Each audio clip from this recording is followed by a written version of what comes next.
ਅੱਜ जिस विषय के उत्ते मैं अपने सुनने वाले ते देखने वालिਆਂ ਨੂੰ दसांगा वो है इनफर्टिलिटी बेऔलादपन। देखने 'ਚ आया है कि पिछले 20-25 सालों 'ਚ बेऔलादपन की दर दिन ब दिन वध रही है एंड एक बहुत ही खतरनाक लैवल ते चले गई है। अज तो 30-40 साल पहला देखने 'ਚ आया सी कि 5 ਤੋਂ 8% पेशेंट सी बेऔलादपन तो अफेक्टेड सी, पर हुण पिछले कोई 5-6 सालों 'ਚ देखने 'ਚ आया कि ये दर वध के 15 ਤੋਂ 18% तक हो गया एंड अलार्मिंगली ये वध रहा दिन ब दिन। तो सब तो पहला तो मैं दस ही देवां भी वो किहड़े मुख कारण ने जिहदे करके बेऔलादपन का दर हिंदुस्तान ही नहीं बल्कि बाहरले मुल्कां 'ਚ भी वध रहा है। काफ़ी रिसर्च करने तो बाद ये पता लग्या आ कि जिहड़ा मॉडर्न डे ऑफ लिविंग आ जे सोशल कॉजेस देखिए तो ਉਹਦੇ ਵਿੱਚ मॉडर्न लिविंग स्टाइल ਜਿਹੜਾ ਲੋਕਾਂ ਦਾ स्ट्रैसफुल लिविंग, ਕਾਰੋਬਾਰ ਦੇ ਉੱਤੇ ਹੀ ਆਪਣੇ ਆਪ ਨੂੰ ਕੇਂਦਰਿਤ ਰੱਖਣਾ, ਅਡਲਟਰੇਟਡ ਫੂਡ ਹਿੰਦੁਸਤਾਨ 'ਚ, ਪੈਸਟੀਸਾਈਡਸ, ਪੋਲਿਊਸ਼ਨ, ਇੰਨਾ ਪੋਲਿਊਸ਼ਨ ਆ ਹਿੰਦੁਸਤਾਨ ਦੇ ਵਿੱਚ ਐਂਡ ਗਾਰਮੈਂਟਸ ਵੀ ਜਿਹੜੇ ਅੱਜ ਕੱਲ੍ਹ ਕੱਪੜੇ ਪਾਉਂਦੇ ਆ ਬੱਚੇ ਮੁੰਡੇ ਤੇ ਕੁੜੀਆਂ, ਟਾਈਟ ਗਾਰਮੈਂਟਸ particularly ਮੇਲਸ ਦੇ ਵਿੱਚ tight under garments, jeans Titus ਪਾਉਣੀਆਂ, ਭੱਜ ਕੇ ਕੰਮ ਕਰਨਾ ਐਂਡ ਪ੍ਰੋਪਰ ਵੇ ਦੇ ਨਾਲ ਆਪਣਾ ਭੋਜਨ ਨਹੀਂ ਲੈਣਾ। ਇਹ basic social causes and drugs ਦੀ ਵੀ ਜਿਹੜੀ ਵਰਤੋਂ ਨੌਜਵਾਨਾਂ 'ਚ ਵੱਧ ਗਈ ਆ ਐਂਡ ਸਮੋਕਿੰਗ ਇਹ ਵੀ ਇੱਕ ਮੁੱਖ ਕਾਰਨ ਆ। ਐਲਕੋਹਲ ਦੀ ਕੰਜ਼ੰਪਸ਼ਨ ਇਹ ਵੀ ਇੱਕ ਮੁੱਖ ਕਾਰਨ ਆ। ਪੈਸਟੀਸਾਈਡਸ ਤੇ ਅਡਲਟਰੇਟਡ ਫੂਡ ਮੈਂ ਦੱਸ ਹੀ ਚੁੱਕਿਆ ਅੱਗੇ। ਸੋ ਇਹ ਤੇ ਸੋਸ਼ਲ ਕਾਜ਼ਸ ਹਨ। ਜਿਹੜੇ ਸਾਇੰਟੀਫਿਕ ਤੇ ਮੈਡੀਕਲ ਰੀਜ਼ਨਸ ਆ ਬੇਔਲਾਦਪਨ ਦੇ ਉਹਦੇ ਵਿੱਚ ਦੇਖਣ 'ਚ ਆਇਆ ਕਿ ਔਰਤਾਂ ਦੇ ਵਿੱਚ ਟਿਊਬਾਂ ਦਾ ਬੰਦ ਹੋਣਾ, ਅੰਡਿਆਂ ਦਾ ਨਾ ਬਣਨਾ, ਬੱਚੇਦਾਨੀ ਦੇ ਅੰਦਰ ਤੇ ਬਾਹਰ ਰਸੌਲੀਆਂ ਦਾ ਹੋਣਾ ਅਤੇ PCOD ਪੋਲੀਸਿਸਟਿਕ ਓਵੇਰੀਅਨ ਡਿਸਆਰਡਰ ਇਹ ਇੱਕ ਬਹੁਤ ਹੀ 50 to 60% ਪੇਸ਼ੈਂਟਸ ਇਹਦੇ ਨਾਲ ਅਫੈਕਟਡ ਆ। ਔਰਤਾਂ ਦੇ ਵਿੱਚ ਇਹ ਮੁੱਖ ਕਾਰਨ ਆ। ਮਰਦਾਂ ਦੇ ਵਿੱਚ ਜਿਹੜੇ ਮੁੱਖ ਕਾਰਨ ਆ ਉਹ ਆ ਸ਼ੁਕਰਾਣੂਆਂ ਦਾ ਘੱਟ ਹੋਣਾ ਜਾਂ ਨਾ ਹੋਣਾ ਅਤੇ ਉਹ ਪੇਸ਼ੈਂਟਸ ਜਿਨ੍ਹਾਂ ਦੇ ਵਿੱਚ ਸ਼ੁਕਰਾਣੂ ਦੀ ਮਾਤਰਾ ਘੱਟ ਆ ਜਾਂ ਨਿਲ ਆ ਇਹਦੀ ਵੀ ਦਰ ਦਿਨ ਬ ਦਿਨ ਵੱਧ ਰਿਹਾ ਆ। ਹੁਣ ਉਹਦਾ ਕਾਰਨ ਆ ਇੱਕ ਤੇ ਟੈਂਪਰੇਚਰ ਜਿਹੜਾ ਹਾਈ ਹੋ ਜਾਣਾ ਟੈਸਟੀਕੂਲਰ ਏਰੀਆ ਦੇ ਵਿੱਚ ਅਤੇ ਸਟ੍ਰੈਸਫੁਲ ਲਿਵਿੰਗ ਦੇ ਕਾਰਨ ਵੀ ਇਹਦਾ ਸਪਰਮ ਕਾਊਂਟ ਡਾਊਨ ਦੇਖਣ 'ਚ ਆਇਆ ਹੈ। ਸੋ ਔਰਤਾਂ ਦੇ ਵਿੱਚ ਅਤੇ ਮਰਦਾਂ ਦੇ ਵਿੱਚ ਉਹ ਕਿਹੜੇ ਕਾਰਨ ਆ ਜਿਹਦੇ ਕਰਕੇ ਬੱਚਾ ਨਹੀਂ ਹੋ ਰਿਹਾ ਉਹ ਤਾਂ ਮੈਂ ਤੁਹਾਨੂੰ ਦੱਸ ਚੁੱਕਿਆ ਹਾਂ। ਹੁਣ ਉਹ ਕਿਹੜੀਆਂ ਅੰਤਰਰਾਸ਼ਟਰੀ ਵਿਧੀਆਂ ਆ ਜਿਹਦੇ ਇਸਤੇਮਾਲ ਦੇ ਨਾਲ ਅਸੀਂ ਇਹਨਾਂ ਜੋੜਿਆਂ ਨੂੰ ਜਿਹੜੇ ਕਿ ਬੇਔਲਾਦ ਹਨ ਉਹਨਾਂ ਨੂੰ ਸੰਤਾਨ ਸੁੱਖ ਦੀ ਪ੍ਰਾਪਤੀ ਕਰਵਾ ਸਕਦੇ ਹਾਂ। ਸਭ ਤੋਂ ਪਹਿਲਾਂ ਜਦੋਂ ਵੀ ਕੋਈ ਜੋੜਾ ਜਿਹੜਾ ਬੇਔਲਾਦ ਆ ਉਹ ਭਾਵੇਂ 1 ਸਾਲ 2 ਸਾਲ ਤੋਂ ਕੋਸ਼ਿਸ਼ ਕਰ ਰਿਹਾ, 5 ਸਾਲ ਤੋਂ 20 ਸਾਲਾਂ ਤੋਂ ਵੀ ਜੇ ਕੋਸ਼ਿਸ਼ ਕਰ ਰਿਹਾ ਅਤੇ ਉਹਨਾਂ ਨੂੰ ਸੰਤਾਨ ਸੁੱਖ ਦੀ ਪ੍ਰਾਪਤੀ ਨਹੀਂ ਹੋਈ ਤਾਂ ਉਹਨਾਂ ਨੂੰ ਇੱਕ ਚੰਗੇ ਕੇਂਦਰ ਦੀ ਚੋਣ ਕਰਨੀ ਚਾਹੀਦੀ ਹੈ ਜਿੱਥੇ ਕਿ ਉਹਨਾਂ ਨੂੰ ਦੇਖਣਾ ਚਾਹੀਦਾ ਵੀ ਸਾਰੀਆਂ ਸਹੂਲਤਾਂ ਅੰਤਰਰਾਸ਼ਟਰੀ ਪੱਧਰ ਦੀਆਂ ਉਸ ਕੇਂਦਰ 'ਚ ਅਵੇਲੇਬਲ ਆ ਕਿ ਨਹੀਂ। ਸਾਡਾ ਕੇਂਦਰ ਜਿਹੜਾ ਆ ਵਿਰਕ ਹਸਪੀਟਲ ਜਲੰਧਰ एक अंतरराष्ट्रीय केंद्र आ क्योंकि साढ़े 50 ਤੋਂ 60% मरीज़ बाहरले मुल्कों तो आते हैं, America, Canada, Europe, Australia, New Zealand ਅਤੇ गल्फ कंट्रीज़। सानू असी अपना इत्थे ट्रीटमेंट का जिहड़ा लैवल है वो इंटरनेशनल लैवल ते लैके गए हैं। सक्सैस रेट जिहदे करके बहुत हाई है। मरीज़ों को यह भी देखना चाहिए कि इस केंद्र दे विच जिहड़े एक्सपर्ट्स है वो प्रॉपरली क्वालीफाइड है, ਉਹਨਾਂ ਦਾ ਜਿਹੜਾ ਸਕਸੈਸ ਰੇਟ ਆ ਕੀ ਆ ਐਂਡ ਕਿੰਨੇ ਚਿਰ ਤੋਂ ਉਸ ਕੇਂਦਰ ਦੇ ਵਿੱਚ ਕੰਮ ਕਰ ਰਹੇ। ਸੋ ਜਦੋਂ ਵੀ ਕੋਈ ਮਰੀਜ਼ ਸਾਡੇ ਕੋਲ ਆਉਂਦਾ ਆ ਬੇਔਲਾਦਪਨ ਦੇ ਇਲਾਜ ਦੇ ਲਈ ਸਭ ਤੋਂ ਪਹਿਲਾਂ ਤਾਂ ਅਸੀਂ ਉਹਨਾਂ 'ਚ ਕਾਰਨ ਲੱਭੀਦਾ ਆ। ਹਸਬੈਂਡ ਜਿਹੜਾ ਉਹਦੇ ਵਿੱਚ ਬੜਾ ਸਿੰਪਲ ਆ, ਸੀਮਨ ਐਨਾਲਿਸਿਸ ਕਰਕੇ ਸਾਨੂੰ ਪਤਾ ਲੱਗ ਜਾਂਦਾ ਵੀ ਸ਼ੁਕਰਾਣੂ ਦੀ ਮਾਤਰਾ ਕੀ ਆ, ਘੱਟ ਆ, ਨੋਰਮਲ ਆ ਕਿ ਨਿਲ ਆ। ਔਰਤਾਂ ਦੇ ਵਿੱਚ ਅਸੀਂ ਦੂਰਬੀਨ ਰਾਹੀਂ ਬੱਚੇਦਾਨੀ ਦੇ ਅੰਦਰ ਜਾਂ ਬਾਹਰ ਦੇਖ ਲਈਦਾ ਹੈ ਵੀ ਕੋਈ ਰਸੌਲੀ ਤਾਂ ਨਹੀਂ ਹੈਗੀ।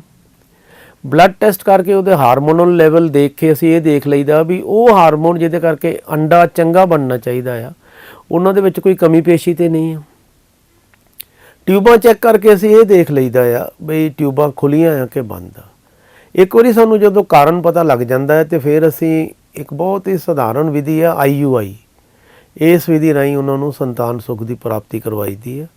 ਇਹਦੇ ਵਿੱਚ ਔਰਤਾਂ ਦੇ ਅੰਡੇ ਬਣਾ ਕੇ ਤੇ ਉਹ ਮਰੀਜ਼ ਜਿਨ੍ਹਾਂ ਦੇ ਸ਼ੁਕਰਾਣੂ ਦੀ ਮਾਤਰਾ ਠੀਕ ਆ, ਅੰਡੇ ਬਣ ਰਹੇ ਆ ਔਰਤਾਂ 'ਚ, ਟਿਊਬਾਂ ਖੁੱਲ੍ਹੀਆਂ, ਉਹਨਾਂ ਵਿੱਚ ਇਹ ਵਿਧੀ ਅਪਣਾਈ ਜਾਂਦੀ ਹੈ।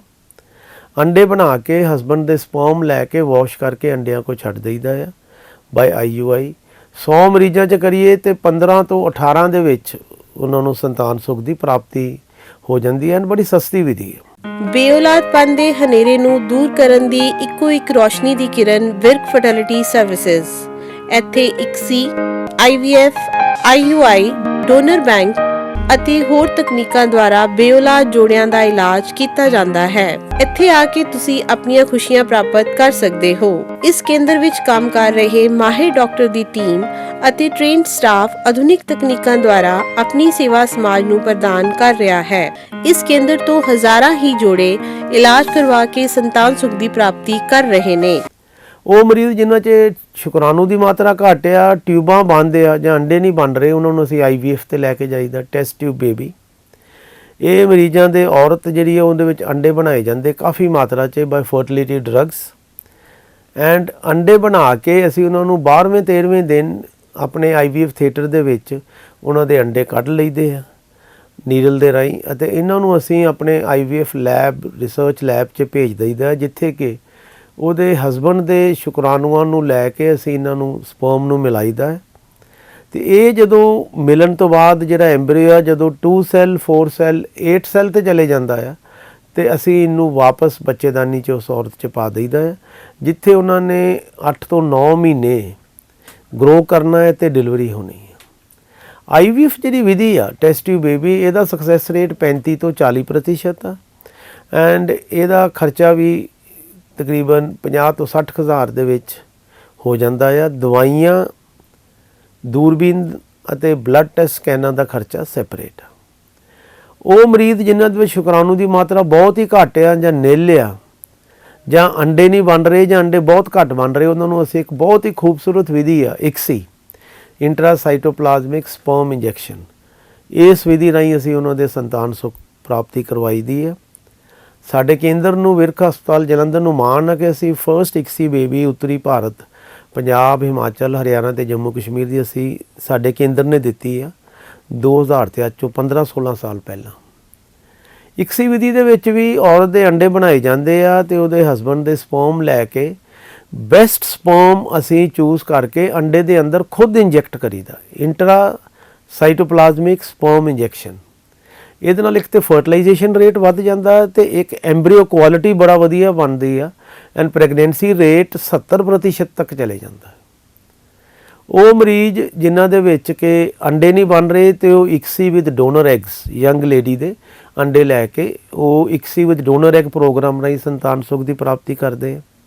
ਉਹ ਮਰੀਜ਼ ਜਿਨ੍ਹਾਂ ਦੇ ਵਿੱਚ ਸ਼ੁਕਰਾਣੂ ਨਹੀਂ ਬਣ ਰਹੇ ਅਤੇ ਉਹ ICSI ਜਾਂ IVF ਵਿਦ ਡੋਨਰ ਸਪਰਮ ਦੇ ਰਾਹੀਂ ਸੰਤਾਨ ਸੁੱਖ ਦੀ ਪ੍ਰਾਪਤੀ ਕਰਦੇ ਆ। ਡੋਨਰ ਐਗ ਅਤੇ ਡੋਨਰ ਸਪਰਮ ਦੀ ਚੋਣ ਕਰਨ ਵੇਲੇ ਅਸੀਂ ਇਹ ਖਿਆਲ ਜ਼ਰੂਰ ਰੱਖੀਦਾ ਆ ਕਿ ਜਿਹੜਾ ਡੋਨਰ ਆ ਉਹਦਾ ਅੱਖਾਂ ਦਾ ਰੰਗ, ਵਾਲਾਂ ਦਾ ਰੰਗ, ਚਮੜੀ ਦਾ ਰੰਗ ਅਤੇ ਬਲੱਡ ਗਰੁੱਪ ਰਿਸੀਪੀਐਂਟ ਜਿੰਨੇ ਕਿ ਉਹ ਡੋਨਰ ਐਗਸ ਅਤੇ ਡੋਨਰ ਸਪਰਮ ਰਿਸੀਵ ਕਰਨੇ ਉਹਦੇ ਨਾਲ ਮਿਲੇ। ਉਹ ਮਰੀਜ਼ ਜਿਨ੍ਹਾਂ ਦੇ ਵਿੱਚ ਕਿ ਜਿਸ ਨਾਲ ਕਾਫੀ ਪੇਸ਼ੈਂਟਸ ਆ ਜਿਨ੍ਹਾਂ ਦੇ ਐਂਬਰੀਓਜ਼ ਜ਼ਿਆਦਾ ਬਣ ਜਾਂਦੇ ਆ, ਅਤੇ ਅਸੀਂ 1 ਜਾਂ 2 ਐਂਬਰੀਓ ਟਰਾਂਸਫਰ ਕਰਕੇ ਬਾਕੀ ਦੇ ਫਰੀਜ਼ ਕਰ ਦਈਦੇ ਆ। ਬਹੁਤ ਹੀ ਵਧੀਆ ਅਤੇ ਖੂਬਸੂਰਤ ਵਿਧੀ ਆ ਗਈ ਆ ਵਿਟਰੀਫਿਕੇਸ਼ਨ। ਵਿਟਰੀਫਿਕੇਸ਼ਨ ਦੇ ਰਾਹੀਂ ਅਸੀਂ ਸਪਰਮ, ਐਗ ਅਤੇ ਐਂਬਰੀਓਸ, ਭਰੂਣ, ਉਹਦੀ ਫਰੀਜ਼ਿੰਗ ਕਰ ਸਕਦੇ ਹਾਂ, ਜਿਹੜੇ ਕਿ ਅਸੀਂ ਗਾਂਹ ਜਾ ਕੇ ਜਦੋਂ ਮਰਜ਼ੀ ਇਹ ਫਰੋਜ਼ਨ ਐਂਬਰੀਓਸ ਨਾਲ ਉਸ ਕਪਲ ਨੂੰ ਸੰਤਾਨ ਸੁੱਖ ਦੀ ਪ੍ਰਾਪਤੀ ਕਰਵਾਈ ਦੀ ਹੈ। ਉਹ ਮਰੀਜ਼ ਜਿੱਥੇ ਬੱਚੇਦਾਨੀ ਨਹੀਂ ਹੈਗੀ ਔਰਤਾਂ ਦੇ ਵਿੱਚ ਜਾਂ ਬੱਚੇਦਾਨੀ ਕੱਢ ਦਿੱਤੀ ਗਈ ਆ ਜਾਂ ਬਹੁਤ ਵਾਰੀ IVF ICSI ਕੀਤਾ ਬੱਚਾ ਨਹੀਂ ਠਹਿਰਿਆ, ਉਹ ਪ੍ਰਾਈਕੋਕ ਸਰੋਗੇਸੀ ਵਿਧੀ ਰਾਹੀਂ ਸੰਤਾਨ ਸੁੱਖ ਦੀ ਪ੍ਰਾਪਤੀ ਕਰ ਲੈਂਦੇ ਆ। ਸੋ ਹੁਣ ਕੋਈ ਵੀ ਐਸਾ ਕਾਰਨ ਨਹੀਂ ਹੈ ਜਿਹਦੇ ਕਾਰਨ ਕਿ ਕੋਈ ਕਪਲ ਬੱਚੇ ਤੋਂ ਰਹਿਤ ਰਹਿ ਜਾਏ। ਹਿੰਦੁਸਤਾਨ ਹੀ ਨਹੀਂ ਬਾਹਰਲੇ ਮੁਲਕਾਂ 'ਚ ਵੀ ਹੁਣ ਇੰਨੀ ਵਧੀਆ ਵਿਧੀਆਂ ਆ ਗਈਆਂ ਆ, IVF ICSI, donor egg program, donor sperm program, embryo freezing, donor embryo transfer. ਕਾਫੀ ਮਰੀਜ਼ ਆ ਜਿਹੜੇ ਕਿ ਅੰਡੇ ਅਤੇ ਸ਼ੁਕਰਾਣੂ ਦੋਵੇਂ ਬਾਹਰੋਂ ਲੈ ਕੇ ਸੰਤਾਨ ਸੁੱਖ ਦੀ ਪ੍ਰਾਪਤੀ ਕਰਦੇ ਆ, ਜਿਹਨੂੰ ਡੋਨਰ ਐਂਬਰੀਓ ਟਰਾਂਸਫਰ ਜਾਂ ਐਮਬ੍ਰੀਓ ਅਡਾਪਸ਼ਨ ਵੀ ਕਹਿੰਦੇ ਆ। ਸੋ ਮੇਰੇ ਜਿੰਨੇ ਵੀ ਪੇਸ਼ੈਂਟਸ ਆ ਜਿਹੜੇ ਬੇਔਲਾਦ ਕਪਲਸ ਆ, ਉਹਨਾਂ ਨੂੰ ਇਹ ਰਿਕੁਐਸਟ ਆ ਕਿ ਉਹ ਸਾਡੇ ਵੈਬਸਾਈਟ ਤੇ ਜਾ ਕੇ ਜਾਂ ਸਾਡੇ ਈਮੇਲ ਤੇ ਜਾ ਕੇ ਸਾਡੇ ਨਾਲ ਫੋਨ ਤੇ ਵੀ ਸੈੱਲ ਨੰਬਰ ਸਾਡਾ, ਮੇਰਾ ਵੀ, ਜਿਹੜੇ ਸਾਡੇ IVF ਕੋਆਰਡੀਨੇਟਰ ਆ ਉਹਨਾਂ ਦਾ ਵੀ ਸੈੱਲ ਨੰਬਰ ਇਸ ਚੈਨਲ ਤੇ ਤੁਸੀਂ ਦੇਖੋਗੇ। ਉਹ ਜਦੋਂ ਵੀ ਉਹਨਾਂ ਨੇ ਆਉਣਾ ਹਿੰਦੁਸਤਾਨ, ਜਿਹੜੇ NRI ਕਪਲਸ ਆ ਜਾਂ ਇੰਡੀਆ ਦੇ ਵੀ ਪੇਸ਼ੈਂਟਸ ਆ, ਉਹ ਸਾਡੇ ਨਾਲ ਰਾਬਤਾ ਕਾਇਮ ਕਰਕੇ ਸਾਡੇ ਤੋਂ ਇਲਾਜ ਕਰਾ ਕੇ ਸੰਤਾਨ ਸੁੱਖ ਦੀ ਪ੍ਰਾਪਤੀ ਕਰ ਸਕਦੇ ਆ। NRI ਕਪਲਸ ਨੂੰ ਮੈਂ ਦੱਸ ਦੇਵਾਂ ਵੀ ਇਹਦਾ ਇਲਾਜ 4 ਤੋਂ 6 ਹਫ਼ਤੇ ਮਿਨੀਮਮ ਚਾਹੀਦਾ ਲੇਡੀਜ਼ ਦਾ। ਹਸਬੈਂਡ ਦੀ ਲੋੜ ਸਿਰਫ 1 ਵੀਕ to 10 ਡੇਜ਼ ਹੀ ਹੈ। ਸੋ ਜੇ ਹਸਬੈਂਡ ਬਹੁਤਾ ਚਿਰ ਨਹੀਂ ਰਹਿ ਸਕਦਾ ਜਾਂ ਇੰਡੀਅਨ ਕਪਲਸ ਜਿਨ੍ਹਾਂ ਵਿੱਚ ਹਸਬੈਂਡ ਬਾਰਡਰ ਏਰੀਆ ਤੇ ਆ ਜਾਂ ਟਰੈਵਲਿੰਗ ਹੀ ਕਰਦਾ ਹੈ, ਤੇ ਉਹ ਆਪਣੇ ਸਪਰਮ ਫਰੀਜ਼ ਕਰਵਾ ਕੇ ਜਾ ਸਕਦੇ ਆ। ਤੇ ਉਹਨਾਂ ਦੀ ਜਿਹੜੀ ਵਾਈਫ ਆ ਉਹ ਜਦੋਂ ਮਰਜ਼ੀ ਆ ਕੇ ਫਰੋਜ਼ਨ ਸਪਰਮਸ ਦੇ ਨਾਲ ਇਲਾਜ ਕਰਾ ਕੇ IUI, IVF ਜਾਂ ICSI ਰਾਹੀਂ ਸੰਤਾਨ ਸੁੱਖ ਦੀ ਪ੍ਰਾਪਤੀ ਕਰ ਸਕਦੀ।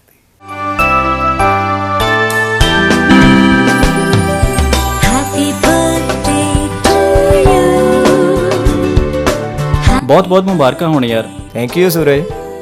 ਕੀ ਗੱਲ ਬੜਾ ਉਦਾਸ ਨਜ਼ਰ ਆ ਰਿਹਾ? ਤੈਨੂੰ ਤਾਂ ਪਤਾ ਹੀ ਆ, ਸਾਡੇ ਵਿਆਹ ਨੂੰ 5 ਸਾਲ ਹੋ ਚੁੱਕੇ ਨੇ ਤੇ ਸਾਡਾ ਹਲੇ ਬੱਚਾ ਕੋਈ ਨਹੀਂ।